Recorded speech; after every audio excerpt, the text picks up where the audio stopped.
ஆகாஷ்வாணி.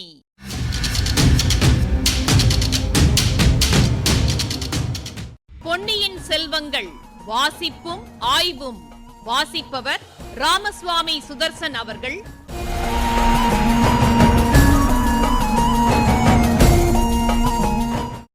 மகாராஜாதிராஜ ராஜகம்பீர ராஜமார்த்தாண்ட ராஜகுலோத்துங்க ராஜகுலதிலக ஈரேழு 14 லோகத்தின் அதிபதி பாரா.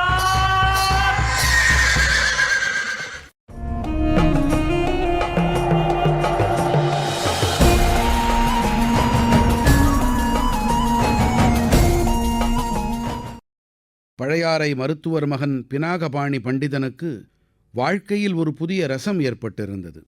சில நாளைக்கு முன்பு வரையில் அவன் தந்தையிடம் மருந்து சாஸ்திரம் கற்றுக்கொள்வதுடன் திருப்தி அடைந்திருந்தான்.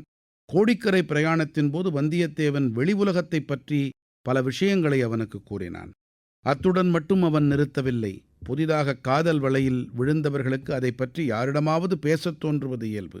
வைத்தியர் மகன் முதல் தர அசடு என்று தெரிந்து கொண்ட வந்தியத்தேவன் அவனிடம் பெண்களிடம் காதல் கொள்வதை பற்றிய அபாயங்களைப் பற்றி பேசலானான். நான் ஒரு பெண்ணிடம் காதல் கொண்டு அதன் பயனாக அனுபவித்து வரும் இன்ப துன்பங்களைப் பற்றியும் கூறினான். வைத்தியர் மகன் பினாகபாணி இந்த பேச்சுக்களை முதலில் அவ்வளவாக ரசிக்கவில்லை.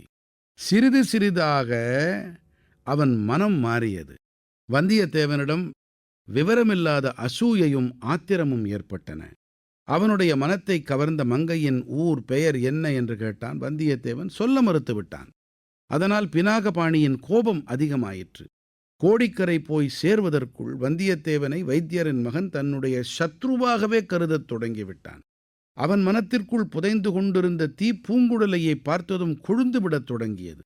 பூங்குழலி அவனை மறுதலித்ததுடன் பரிகாசமும் செய்தாள்.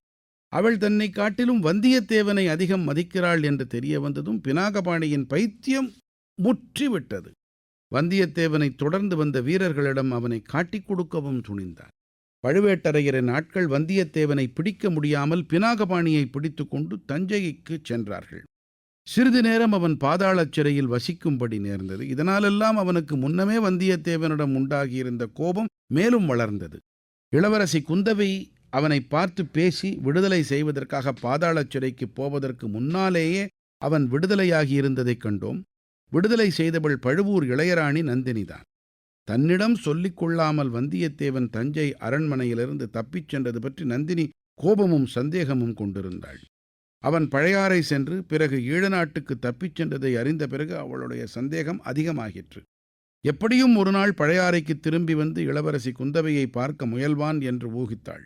அப்போது அவனை கண்டுபிடித்து செய்தி அனுப்ப பழையாறையில் தனக்கு நம்பகமான ஆள் ஒருவன் வேண்டும் என்று தீவிரமாக எண்ணினாள். வைத்தியர் மகன் பினாகபாணியை பார்த்து பேசிய பிறகு அவன் அந்த வேலைக்கு சரியான ஆள் என்று முடிவு செய்தாள். அவனிடம் அந்த பெரிய பொறுப்பை ஒப்புவித்தாள். உனக்கு துரோகம் செய்துவிட்டு தப்பிச் சென்றவன் சீக்கிரத்தில் ஒரு நாள் பழையாறைக்கு திரும்பி வருவான். நீ கண்ணும் கருத்துமாய் பார்த்திருந்து அவன் எங்கெங்கே போகிறான், என்னென்ன செய்கிறான் என்பதை கவனித்து எனக்கு உடனே சொல்லி அனுப்ப வேண்டும். அவ்விதம் செய்தால் உனக்கு வேண்டிய வெகுமதிகளை அளிப்பேன் என்றாள். பின்னர் சின்ன பழுவேட்டரையரும் அவனை அழைத்து வந்தியத்தேவனை பற்றி கட்டளையிட்டார். அந்த ராஜ துரோகி திரும்பி வரும்போது அவனை பிடித்து கொடுத்தால் உன்னை நமது ஒற்றர் படையில் சேர்த்து பெரிய அதிகாரியாக்கி விடுவேன் என்று அவனுக்கு ஆசை காட்டியிருந்தார். அது முதல் பினாகபாணி மருத்துவ தொழிலில் பற்றை இழந்து விட்டான். ஏதேதோ ஆகாச கோட்டைகள் கட்டிக்கொண்டே பழையாறை நகரின் வீதிகளில் ஓயாமல் அலைந்து கொண்டிருந்தான். திடீரென்று அவனுக்கு சந்தேகம் உதித்துவிடும். வீதியில் போகிறவர்களின் அருகில் ஓடிச் சென்று முகத்தை உற்று பார்ப்பான். இவன் இல்லை என்று முணுமுணுத்துக் கொண்டே அப்பால் செல்வான். இதை பார்த்த பலரும் வைத்தியர் மகனுக்கு சித்தர்பவனை பிடித்து விட்டதென்று எண்ணத் தொடங்கினார்கள். ஆயினும் பினாகபாணி தன்னுடைய முயற்சியை கைவிடவில்லை. மதுராந்தகத்தேவரும் அவருடைய பரிவாரங்களும் பழையாறைக்குள் பிரவேசித்த போது பினாகபாணி அவர்களை அவ்வளவு நன்றாக கவனிக்கவில்லை. அவர்களில் வந்தியத்தேவன் இருக்கக்கூடும் என்று அவன் எதிர்பார்க்கவில்லை. திருநாரையூர் நம்பியின் பல்லாக்கை சுமழ்ந்திருந்த பெருங்கூட்டத்திலே அவன் சுற்றி சுற்றி வந்து பார்த்து கொண்டிருந்தான். அப்போது சற்று தூரத்தில் மதுராந்தகருடைய பரிவாரம் போவது தெரிந்தது. மதுராந்தகருக்கு அருகில் குதிரை மேலிருந்தவன் ஒரு தடவை திரும்பி பார்த்தபோது பினாகபாணிக்கு ஐயம் உதித்தது. ஆனால் அவன் விரைவாகச் சென்று அரண்மனையில் புகுந்து விட்டபடியால் சந்தேகத்தை தீர்த்து கொள்ள இயலவில்லை. நம்பியாண்டார் நம்பிக்கு நடந்த உபசாரத்தின் போது பினாகபாணி அந்த சபா மண்டபத்துக்குள் பிரவேசிக்க முடியவில்லை. வாசற்படிக்கு அப்பால் நின்ற கூட்டத்தில் நின்று உள்ளே பார்த்து கொண்டிருந்தான். வந்தியத்தேவனுடைய கவனம் வேறு இடத்தில் இருந்தது என்பதை முன்னமேயே பார்த்தோம். பினாகபாணியோ வந்தியத்தேவன் முகத்தையே உற்று நோக்கிக் கொண்டிருந்தான். இவ்வளவையும் பார்த்தும் பார்க்காதது போல கவனித்துக் கொண்டிருந்தான் இன்னொருவன். அவன்தான் நம் பழைய தோழனாகிய ஆழ்வார்க்கடியான். இளவரசர் மதுராந்தகருக்கு நிமித்தம் பார்த்துச் சொல்லி அவர் மனத்தை கலக்கிவிட்டு வந்தியத்தேவன் அரண்மனைக்கு வெளியில் வந்தான். அங்கே சற்று தூரத்தில் நின்று காத்து கொண்டிருந்த வைத்தியர் மகன் அவனை நெருங்கி வந்து, அப்பனே நீ யார் என்று கேட்டான். வந்தியத்தேவன் பினாகபாணியை பார்த்து திடுக்கிட்டான். அதை வெளியில் காட்டிக்கொள்ளாமல், என்ன கேட்டாய்? நீ யார் என்று கேட்டேன் என்றான். நான் யார் என்றா கேட்கிறாய்? எந்த நானை கேட்கிறாய்? மண், நீர், தேயு, வாயு, ஆகாசம் என்ற பஞ்சபூதங்களிலானால இந்த உடம்பை கேட்கிறாயா? உயிருக்கு ஆதாரமான ஆத்மாவை கேட்கிறாயா? ஆத்மாவுக்கும் அடிப்படையான பரமாத்மாவை கேட்கிறாயா? அப்பனே, இது என்ன கேள்வி? நீயும் இல்லை, நானும் இல்லை, எல்லாம் இறைவன்மயம். உலகம் என்பது மாயை. பசுபதி பாசத்தின் உண்மையை திருநாரையூர் நம்பியை போன்ற பெரியோர்களை கேட்டு தெரிந்து கொள் என்று கூறிவிட்டு வந்தியத்தேவன் அரண்மனை வாசலில் நின்ற தன் குதிரை மேல் தாவி ஏறினான். குதிரையை சிறிது நேரம் வேகமாகச் செலுத்திய பிறகு வைத்தியர் மகன் தன்னை பின்தொடரவில்லை என்று தெரிந்து கொண்டு மெல்ல மெல்ல விட்டு கொண்டு போனான். ஆனால் வைத்தியர் மகன் அவ்வளவு எளிதில் ஏமாந்து போகிறவனா? அவனது சந்தேகம் இப்போது நிச்சயமாகிவிட்டது. நகர்காவல் அதிகாரியிடம் சென்று செய்தியை தெரிவித்தான். அதிகாரி அனுப்பிய 2 காவல் வீரர்களை அழைத்து கொண்டு அவனும் ஊரை சுற்றி வந்தான். அவன் எதிர்பார்த்தது போலவே வந்தியத்தேவனை ஒரு நாற்சந்தியில் சந்தித்தான். இவன்தான் ஒற்றன், இவனை சிறைப்பிடியுங்கள் என்று கூவினான். என்னடா அப்பா, உனக்கு பைத்தியமா என்றான் வல்லவரையன். யாரை பைத்தியமா என்று கேட்கிறாய்? இந்த உடம்பையா? இதற்குள் இருக்கும் உயிரையா? ஆத்மாவையா? பரமாத்மாவையா? அல்லது பதி பசுபாசத்தையா என்று கூறினான் வைத்தியர் மகன் பினாகபாணி. நீ இப்பொழுது உளறுவதிலிருந்தே நீ பைத்தியம் என்று தெரிகிறதே. நான் பைத்தியமில்லை. உன்னோடு கோடிக்கரை வரையில் வந்த வைத்தியன். காவலர்களே, தஞ்சாவூர் கோட்டையிலிருந்து தப்பி இலங்கைக்கு ஓடிய ஒற்றன் இவன்தான். உடனே இவனை சிறைப்பிடியுங்கள். காவலர்கள் வல்லவரையனை நெருங்கி வந்தார்கள். ஜாக்கிரதை, இவன் சொல்வதை கேட்டு தவறு செய்யாதீர்கள். நான் இளவரசர் மதுராந்தகத்தேவரோடு வந்த நிமித்தக்காரன் என்று கூறினான் வந்தியத்தேவன். இல்லை இல்லை, இவன் பெரும் பொய்யன். இவனை உடனே சிறைப்படுத்துங்கள் என்று வைத்தியர் மகன் வாய்விட்டு கூவினான்.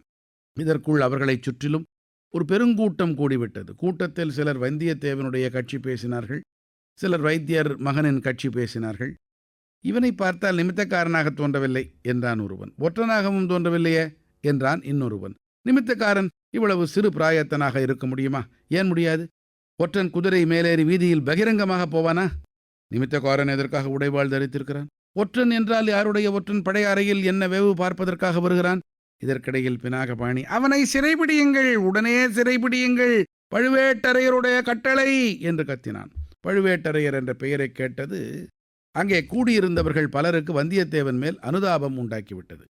அவனை எப்படியாவது தப்புவிக்க வழி உண்டா என்று பார்த்தார்கள். இதற்கிடையில் ஆழ்வார்க்கடியான் அந்த கூட்டத்தின் ஓரத்தில் வந்து சேர்ந்தான்.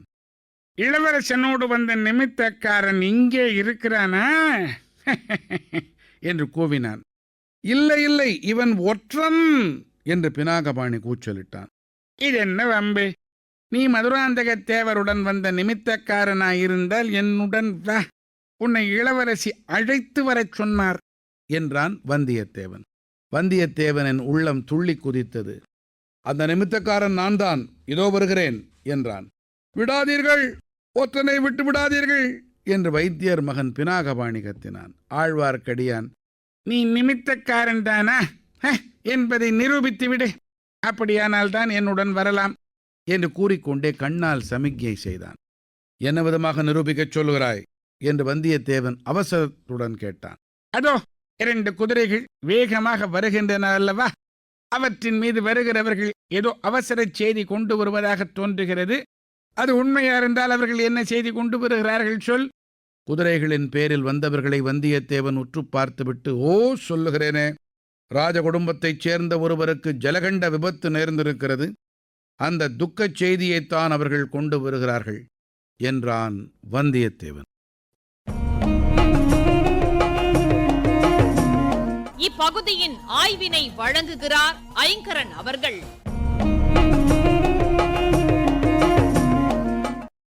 இந்த நெடுங்கதையின் தொடக்கத்துல சில சமயம் சிறிய நிகழ்ச்சிகளிலிருந்து பெரிய சம்பவங்கள் விளைகின்றனன்னு ஆசிரியர் பொதுவா ஒரு குறிப்பு தந்திருந்தது நினைவிருக்கும்.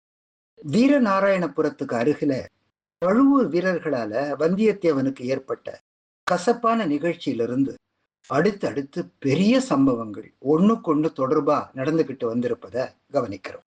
இன்னைக்குன்னு பார்த்து அதுவும் இருட்டின பிறகு இவன் இவ்வளவு ஆர்ப்பாட்டத்துடன் வந்திருக்க வேண்டியதில்லைன்னு கடம்பூர் சம்புவரையர் கோபப்பட்டார் இல்லையா?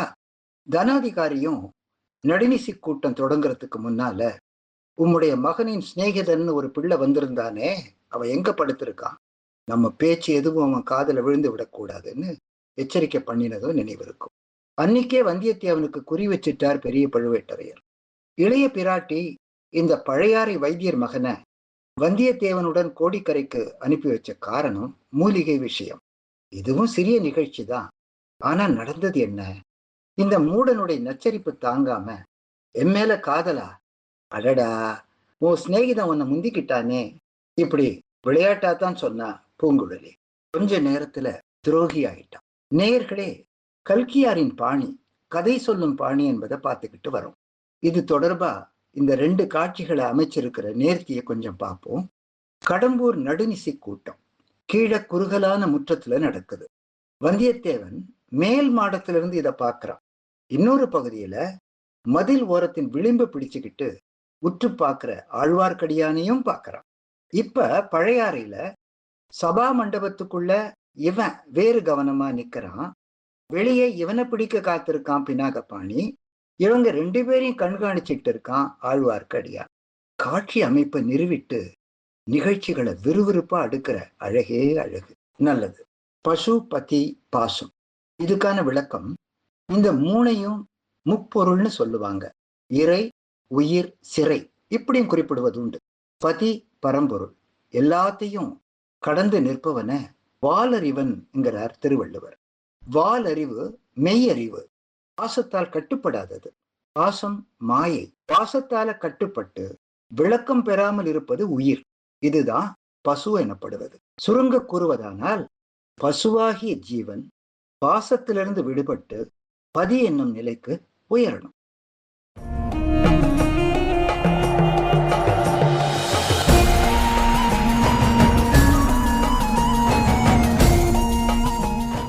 பொன்னியின் செல்வங்கள் வாசிப்பும் ஆய்வும் கேட்டீர்கள். வாசித்தவர் ராமசுவாமி சுதர்சன் அவர்கள். ஆய்வினை வழங்கியவர் ஐங்கரன் அவர்கள். படைப்பு சென்னை வானொலி நிலையம்.